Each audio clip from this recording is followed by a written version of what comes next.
Psychology says you are destined to repeat your family's worst mistakes. The patterns of trauma, the toxic behaviors, the unspoken rules of survival, they are passed down in your blood, generation after generation. But over 2,600 years ago, an 8-year-old boy proved that science, and a 300-year-old blood curse, completely wrong. What happens when the monsters under your bed are actually your own family? What do you do when the people who are supposed to protect you are the ones sacrificing your future? This is the dark, untold psychology of a child who inherited a kingdom of demons, and instead of ruling them, he chose to burn it all to the ground. We always talk about breaking the cycle, but we rarely talk about the sheer psychological terror of being the one who has to break it. Imagine being exactly 8 years old. You are not just a child, you are the new king of a nation drowning in absolute darkness. Your grandfather was a man who literally burned his own children alive as sacrifices to foreign gods. He filled the streets with innocent blood and normalized unthinkable cruelty. Your father took that same throne and multiplied the evil, only to be violently assassinated by his own trusted servants in his own home. This was the environment, the horrific trauma loop, that young Josiah was born into. In modern psychology, we call this severe intergenerational trauma. When a child grows up in a highly toxic, violent, or narcissistic family system, their brain wires itself for pure survival. They learn to adapt to the chaos because chaos is the only language their family speaks. The expectation placed upon Josiah was heavy and inevitable. The entire kingdom, the corrupt officials, the false priests, everyone looked at this 8-year-old boy and expected him to become the third monster in the family lineage. That is exactly how family curses work. They groom you to accept the darkness as normal. They condition you to believe that because you share their blood, you must share their sins. When that heavy, blood-stained crown was placed on his small head, Josiah was standing at the edge of a psychological abyss. The pressure to conform to a toxic family dynamic is one of the strongest emotional forces in human nature. If your family is angry, you become angry.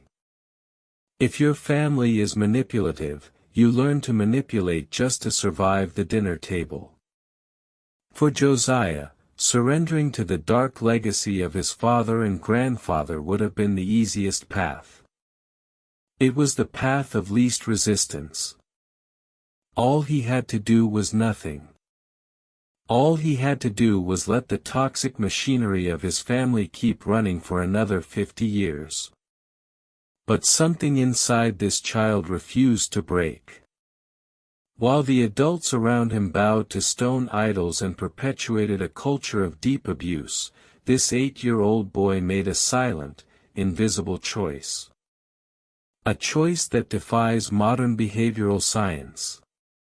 He looked at the terrifying history of his bloodline and decided that the trauma would strictly stop with him. He realized that just because you inherit a nightmare does not mean you have to keep your eyes closed. He refused to let his family's past dictate his future. But how does a child, completely isolated in a palace full of predators, actually begin to dismantle a curse without being destroyed by it first? You do not break a generational curse overnight. And you certainly do not break it by simply wishing things were different. You break it by choosing a different obsession. For 8 long years, the boy king did something that behavioral psychologists recognize as the ultimate trauma survival strategy. He went completely silent. While the palace around him buzzed with the chaotic energy of false priests, dark rituals, and corrupt politicians, the child king watched. He did not throw tantrums. He did not loudly declare war on his family's toxic religion. He simply refused to participate. In a narcissistic and abusive family system, silence is often the most profound form of rebellion. When a toxic environment demands your reaction, withholding that reaction starves the system of its power. When toxic family members try to pull you into their drama, they want your anger, they want your fear, they want any proof that they still control you.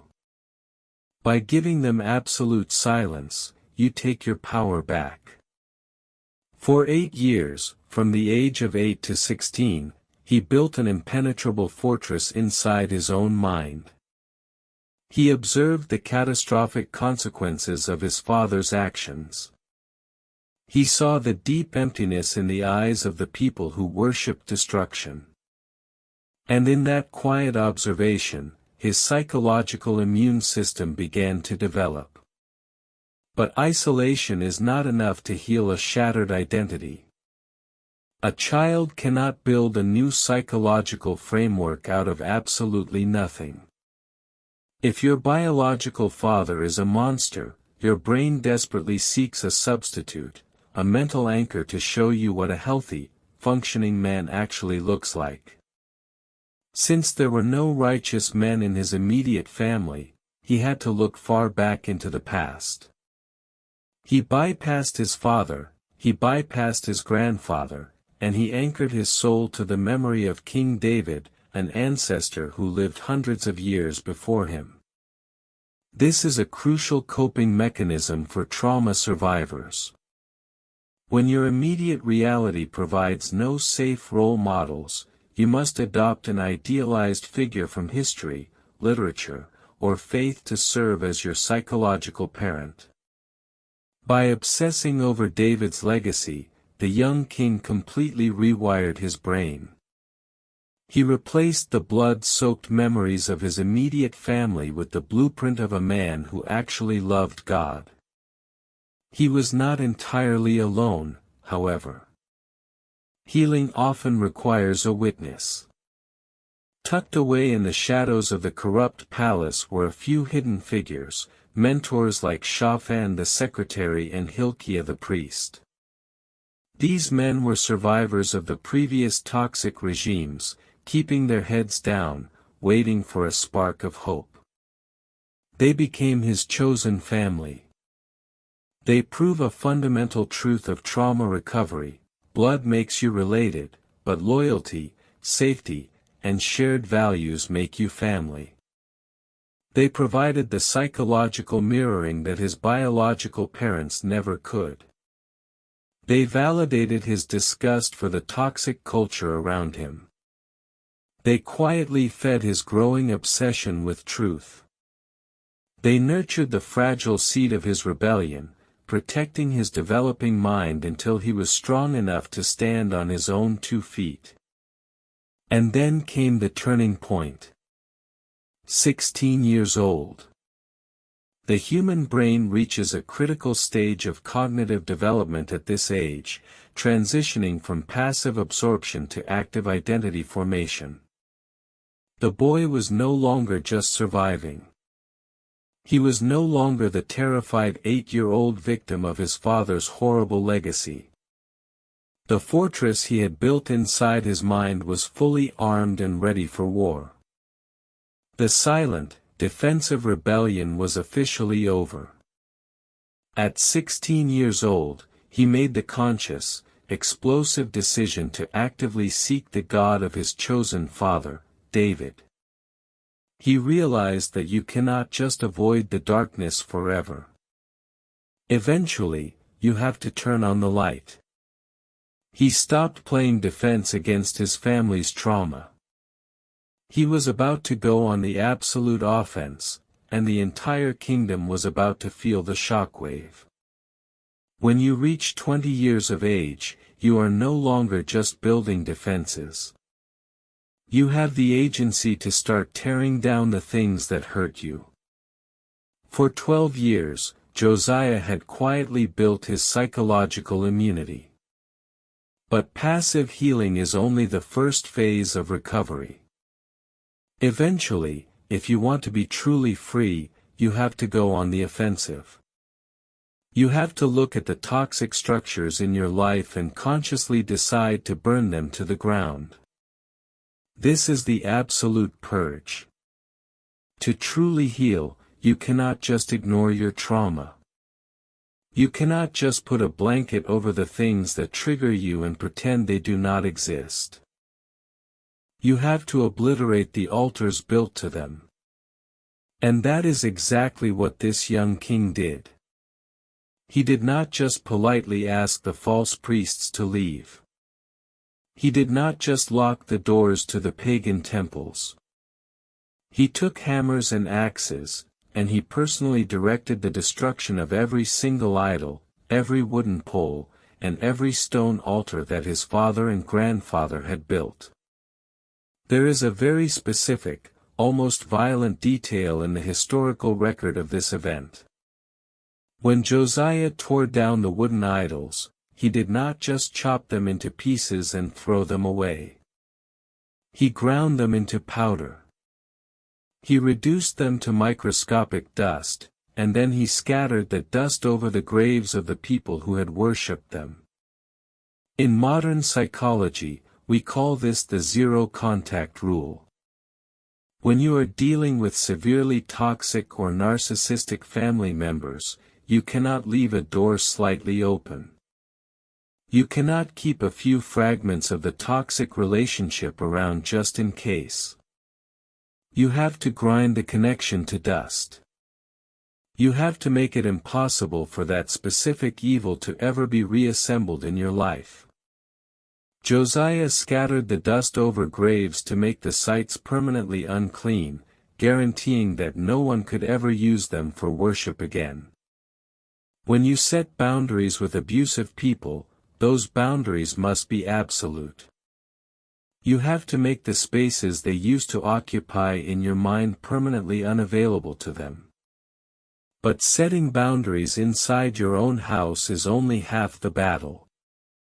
What happens when the toxicity spills over from the outside?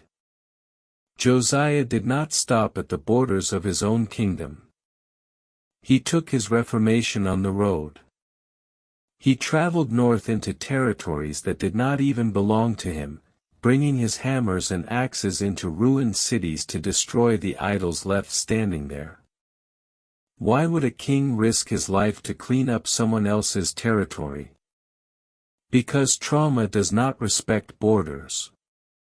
If you want to protect your peace, you have to protect your entire environment. You have to curate your friendships, your workplace, and the media you consume. You cannot build a safe house in the middle of a toxic neighborhood and expect the poison not to seep through the windows. Josiah understood that as long as the mechanisms of abuse existed anywhere near his people, the temptation to fall back into the cycle would remain. He crossed borders to ensure that his psychological safety was absolute. When you start setting these kinds of absolute boundaries, the people around you will push back. The family members who benefited from your silence will call you crazy. They will say you are overreacting. They will accuse you of destroying the family. Josiah faced the exact same resistance. The priests of these false gods had power, money, and influence. The common people had grown comfortable in their toxic routines. Swinging that hammer meant shattering the only reality his nation had ever known. But he swung it anyway. This level of boundary setting is exhausting. Breaking stones and grinding wood to dust takes an immense amount of physical and emotional energy. Toxic systems always resist when you try to change them. But the young king did not stop until the land was entirely clean. He destroyed the altars of his trauma so thoroughly that future generations would not even know where to look for them. He proved that true healing is not passive. It is aggressive, it is intentional, and it requires the absolute destruction of everything that was designed to break you. The most painful part of healing is not the actual process of changing your behavior or setting boundaries. The most terrifying moment in your recovery is the sudden, crashing realization of exactly how broken your family actually was. For years, you operate on a distorted version of reality because it is the only reality you have ever known. But what happens when you finally find the truth? By the 18th year of his reign, Josiah had already destroyed the physical altars of his family's trauma. But the next step of healing required rebuilding his internal world. He ordered the restoration of the Great Temple, a project funded by the voluntary donations of people who were finally learning how to hope again. In psychology, this represents the phase of trauma recovery where you start repairing your core identity. You clean out the debris of your past. And when you start digging through the ruins of your own mind, you inevitably uncover things you were never supposed to find. During this massive reconstruction, the high priest Hilkiah discovered something buried under decades of dust and intentional neglect. It was a scroll. It was the lost book of the law, the original, divine blueprint for how human beings were actually supposed to live and love and govern. For generations, this book had been hidden, likely suppressed by the toxic kings who knew that true rules would destroy their absolute power. When the secretary Shaphan brought this scroll to the young king and read the ancient words out loud, Josiah did not just sit quietly and listen. The historical record tells us that he violently tore his royal robes and wept openly in front of his officials. This reaction was not just a display of religious piety. This is what clinical psychologists refer to as the grief of awakening. It is that devastating, soul-crushing moment when the cognitive dissonance finally breaks. For his entire life, the child sacrifices, the demon worship, the rampant violence, all of it had been normalized by his father and grandfather. But hearing the original truth, the healthy baseline of how a family and a nation should operate, made him realize the sheer, horrifying magnitude of his family's generational lies. He realized that the people who raised him did not just make a few small parenting mistakes. They had fundamentally destroyed the moral and psychological foundation of everyone they touched. The despair he felt in that moment is the exact same despair every cycle breaker feels today. You look at the massive mountain of generational damage and you panic. You wonder if it is too late. You wonder if you are going to be permanently punished for the sins of the people who came before you. In his desperation, the young king sent his highest-ranking officials to seek an answer from a woman named Huldah, a prophetess who lived in the new quarter of Jerusalem. He needed an outside authority to tell him if the curse was terminal. Huldah's response to him is one of the most powerful psychological validations ever recorded in ancient history. The message she delivered from God was painfully clear. Yes, the toxic system of his family had gone far beyond the point of no return. The kingdom itself was doomed to completely collapse under the heavy weight of its own historical trauma and the consequences of its abuse. The disaster was absolutely unavoidable for a culture that refused to change. But then, the message shifted directly to Josiah. Because his heart was tender, because he humbled himself and wept when he finally saw the unvarnished truth, the generational curse would not consume him. He was given a divine and absolute guarantee of personal peace. He would be gathered to his grave before the ultimate destruction fell upon the nation. This is the brutal, ultimate truth of breaking generational curses. You cannot always save the toxic family system. Sometimes, the dynamic is so deeply corrupted, so thoroughly poisoned by years of narcissism and abuse, that it has to inevitably collapse under its own weight. You cannot rescue parents, siblings, or grandparents who are entirely committed to their own dysfunction. But Hulda's prophecy proves a beautiful reality. The universe does not hold you responsible for the trauma you were born into. Your parents' sins do not have to be your death sentence. If you are willing to tear your robes, confront the ugly truth, and completely rewrite your internal blueprint, you are granted the ultimate psychological victory. You get to survive the collapse of the empire that built you. The greatest danger in breaking a generational curse is what happens after you actually win. You have done the deep psychological work. You have set the absolute boundaries. You have destroyed the altars of your family's trauma. For Josiah, this peak was marked by the greatest celebration his nation had ever seen. The history books record that he organized a festival of liberation so massive, so profoundly organized and pure, that nothing like it had occurred in hundreds of years. The internal temple was finally clean. The people were breathing the air of freedom. The cycle of abuse was officially dead. But psychological healing is not a destination. It is a daily, lifelong practice of maintaining the borders you fought so hard to establish. 13 years passed after that great celebration.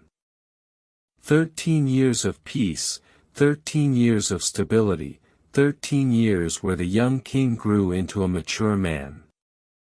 And in that long stretch of comfort, a silent, invisible trap began to set itself. When you spend your entire life fighting the demons of your past and you finally win, your brain can easily develop a dangerous level of overconfidence. You start to believe that because you survived the darkest evils of your family bloodline, you are invincible. You forget that trauma recovery requires constant, humble vigilance. A foreign king, an Egyptian pharaoh, was marching his massive army through the region to fight a completely different war. This conflict had absolutely nothing to do with Josiah. It was not his fight. The foreign king even sent messengers begging Josiah to stay out of it, warning him that this path would lead to destruction. A fully grounded, psychologically vigilant leader would have recognized the boundary. He would have stayed in his own lane and protected the peace he had built for his people.